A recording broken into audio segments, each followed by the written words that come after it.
இந்த கேட்டு விட்டு தாண்டி இருந்தா எல்லாரும் நான் சாரா ஆட்டோக்காரன் ஆசிரியர் மொத்தம் வாங்கி போன ஆட்டோக்காரன் 10 ரூபா போகணும்ல கண்டிப்பா. எப்படி சொல்லுவீங்க அப்போ நம்மள்ட்டே இருக்கிறத ஆட்டோ சாரோட போனேன் ஒரு 10 ரூபா இருந்தால் ஆட்டோல ஏற்றுவான் பாபாவோட ஆசீர்வாதம் சொன்னா ஒத்துப்பானே என்ன பண்ணுவீங்க மகன் சொன்ன வார்த்தை சொல்கிறேன் மகன் சொன்ன வார்த்தை என்ன சொல்கிறாருன்னா பாபா நான் அவங்க கூடயே இருக்கிறேன் அதுவே எனக்கு போதுன்றாரு. கடைசி வரைக்கும் மகள்ஸ்பதி பாபா கூட இருந்தார். 3 பேர் தலை ஒன்றா பார்த்துட்டு இருப்பாங்க. மகள்ஸ்பதி ராதே கோட்டைய பாட்டு பாபா இந்த தலை 3மே விட்டு ஸோ அந்த மாதிரி அந்த கௌரவம் தூக்கிட்டு இருப்பாங்க. பாபா இந்த 7வது நாள் மகள்ஸ்பதி இறக்கிறார். ஸோ கடைசி வரைக்கும் பாபா சொத்திங்க அடுத்து யார் வரா மகள்ஸ்பதி தான் வரா. ஸோ அந்த மாதிரி ஒரு பாபா கூட இருந்ததுனால அவருக்கு அந்த மாதிரி பேர். இப்போ நம்ம நான் பார்த்தீங்கன்னா அந்த கையில் காசை வச்சுக்க மாட்டேன். எங்கிட்ட ஒன்றுமே இருக்காது, ஜிபே கீபேல எதுவுமே கிடையாது. ஆனால் என்னுடைய வேலை எல்லாமே நடக்கும். நான் சொன்னது உங்களுக்கு சொன்னீங்கன்னா பாபா நடத்துவார். அதுக்கு என்ன தேவை? சிரதா சபூரி பொறுமை நம்பிக்கை. அதுக்கு ஒரு காரணம் சொல்கிறேன் கேளுங்க. போன வாரத்தில் ஒரு நாள் நான் திருவத்தூர் போயிருக்கேன். வடிவுடையம்மா கோயில் போயிட்டு வெளியே வரும்போது மெட்ரோ ட்ரெயினில் 30 ரூபா டிக்கெட்டு சரி 30 ரூபா டிக்கெட் வச்சுட்டு போகலான்னு சொல்லிட்டு போனால் அதுக்கே நல்லது 30 ரூபா கொஞ்சம் சின்ன ஒரு விஷயம் செலவாயிடுச்சு. இல்லை வடை வாங்கி சாப்பிட்டேன் வேறு ஒன்றும் இல்லை.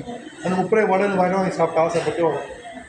ஐயோ அங்கே போன வடையை பார்த்தபடி டிக்கெட் வாங்கணும் மறந்துட்டு சொல்லிட்டு ஜிபே எடுத்து ஒரு 30 ரூபா கேட்டால் அன்றைக்கி அந்த ஜிபே அங்கே வேலை செய்யலை. எங்கே திருவத்தூரில் மெட்ரோவில் நான் பாட்டு வடையை சாப்பிட்டு அப்படியே 3 அப்படியே யோசனை பண்ணிட்டு இருக்கேன். சரி அங்கேருந்து எங்கே போனோம் அண்ணா நகர் வரணும் என்ன சேர்த்துல அப்படியே 3 உட்காந்துருக்கேன். அப்போது ஒரு பொண்ணு அங்கேருந்து ஓடி வரும். சாய்ராம் சொல்லிட்டு என்னம்மா பார்த்தது கூட கிடையாது.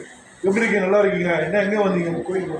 சரி இப்போ எங்கே போகிறீங்க? அங்கே போகணும் இருங்க சார் சொல்லிட்டு ஏமா ஒன்றும் இருங்க சொல்லி அந்த பொண்ணு நேராக உள்ளே போய் டிக்கெட்டை கிழிச்சு கையில் கொடுத்துச்சு. டிக்கெட்டை சார் நான் கையில் துட்டு வந்தேன் போங்க சார்.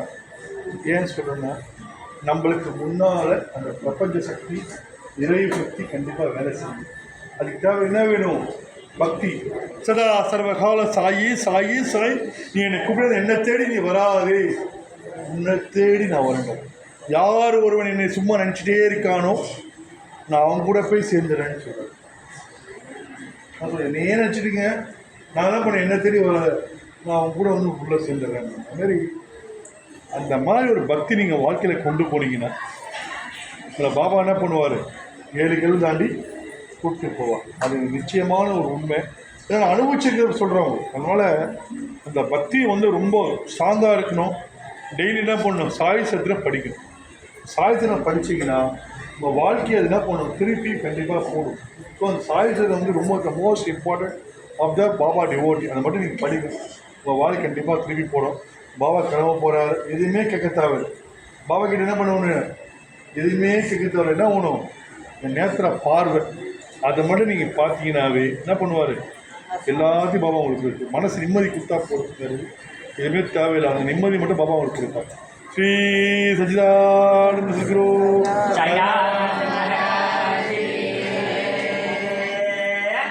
ज्ञानहरि ब्रह्मनारायण योगीराज राजाधिराज परब्रह्म सच्चिदानंद समर्थ सद्गुरु साईनाथ महाराज की जय।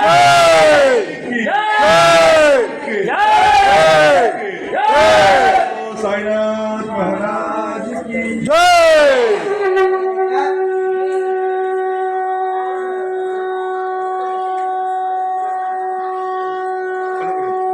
வெளியில பல்லாக்கு இருக்கு, பத்திரமா சாச்சிட போறேன்.